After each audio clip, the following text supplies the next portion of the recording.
Hello दोस्तों, फटाफट से आज हम शॉर्ट में चैप्टर 2 क्लास 10 को क्लियर करते हैं। वीडियो पूरी होते ही आपकी स्क्रीन के ऊपर इंपॉर्टेंट क्वेश्चंस आएंगे, तो उनको ज़रूर नोट डाउन कर लीजिएगा।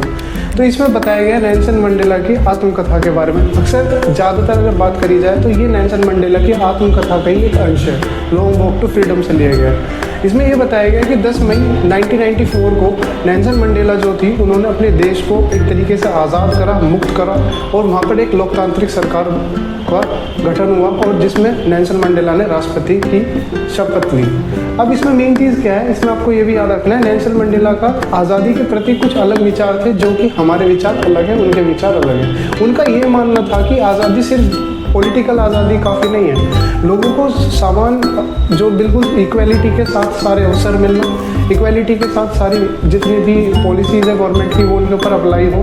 कोई भी ये ना देखा जाए कि कौन काला है कौन गोरा है, ये सब चीज़ें देखे बगैर उनके बारे में सारी चीज़ें फैसले उनके हित में हो, और इस तरीके से अगर कोई देश चलता है तो उनके वो माना जाता है असली आज़ाद देश, लोकतंत्र देश। अब नेल्सन मंडेला क्या कहती है, नेल्सन मंडेला ने एक पॉइंट जो आपको बिल्कुल याद रखना है, तो आपको 10 मई 1994 वाली बात याद रखनी है, पहला पॉइंट हो गया।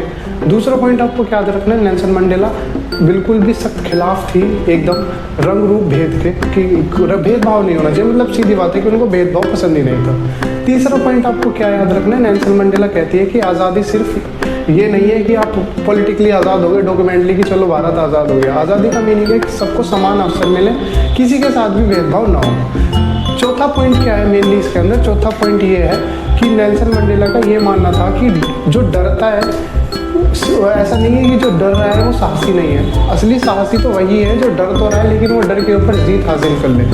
ना डरना कोई साहसी होना नहीं है। उनका मानना ये था अगर आप डरते नहीं है तो इसका मतलब ये नहीं कि आप साहसी हैं। जो डर रहा है वो भी साहसी है अगर वो अपने डर के ऊपर जीत हासिल कर लेता है। तो ये कुछ बातें हैं जिन्हें आप याद रखना। अभी आपके स्क्रीन के ऊपर इस चैप्टर से रिलेटेड मोस्ट इंपॉर्टेंट क्वेश्चन आएंगे जो संभव है, उनको आपको नोट डाउन करना है और हमारे चैनल को फॉलो करना है, जिससे कि आप हर चैप्टर के इंपॉर्टेंट क्वेश्चन ज़रूर समझें और आने वाले बोर्ड के एग्जाम में हाई स्कोर कर सकें। Thank you so much.